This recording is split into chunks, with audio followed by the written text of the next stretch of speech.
So as you guys know, EA kind of let the cat out of the bag in regards to the Xbox One sales, total sales of the platform.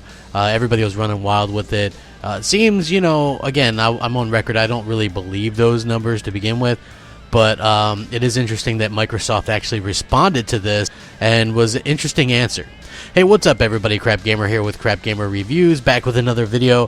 Thank you guys for checking it out. I really do appreciate it. I would also appreciate if you guys hit that like, share, and subscribe button because it helps out the channel tremendously. And you know what? It would mean a lot to me personally. I really do appreciate you guys continuing to rock out with me. So as you guys know, EA was doing their earnings call and they were giving speculation that pretty much left the Xbox One at 29.4 million Xbox Ones because Sony already announced their 73.6 million PS4 sold. So his comment that there was 103 million current generation consoles from Microsoft and Sony sold at the end of 2017 made it really easy to kind of bridge that gap and decide what's going on. Or does it? No, not really. So what did Microsoft do? Well, Microsoft responded.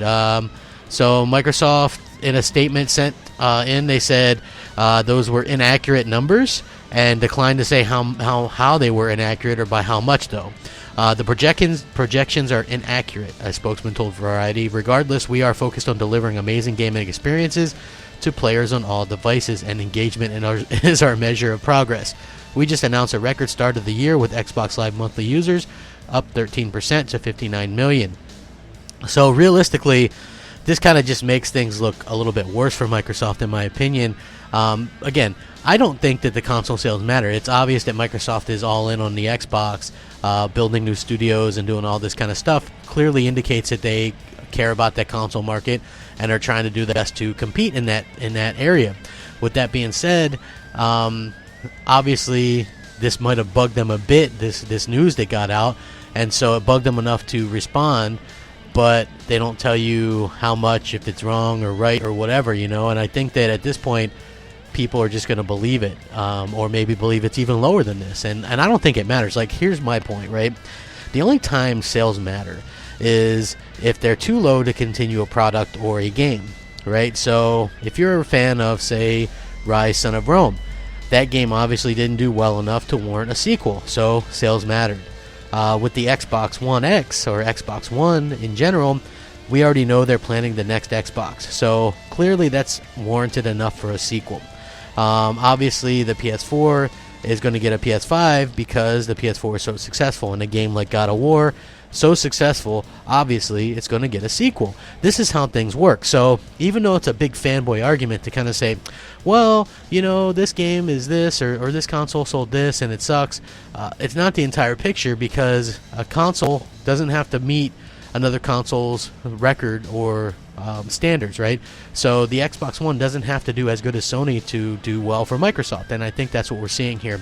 And the problem is Microsoft kind of makes themselves look a little bit worse by saying, we don't really care about sales, but hey, let's respond to these sales accusations and tell you that we have engagement numbers or whatever, you know, like, we get it. Those are what you're using your metrics for. But it just does make it seem like they're only doing this because they're so far behind. You know, 80 million to 30 million. If you didn't care, then you would just say, hey, that's true. You know, for me personally, it just kind of is what it is. And you know, Microsoft can partially blame themselves, and obviously there's some gaming media that didn't help, and you know, the fear mongering and stuff that was going on with the early Xbox stuff. But at the end of the day, if you're just an average gamer, this doesn't matter to you at all. If you're an Xbox owner or an Xbox fan, you're still getting your games, you're still playing your games. I mean, Xbox One X is still the best place to play, Xbox Live as well, Xbox Elite controller, you know, all these things that Microsoft is doing, Game Pass, preview program, all this stuff, it realistically gives Microsoft an advantage in all the places that it matter except for sales. So at the end of the day, I guess as gamers, we just have to accept that and kind of move on. So I would love your guys' thoughts and opinion. I will link this article so you guys can check it out and let me know what you think. Sound off, rate, comment, subscribe. As always, rack 'em up.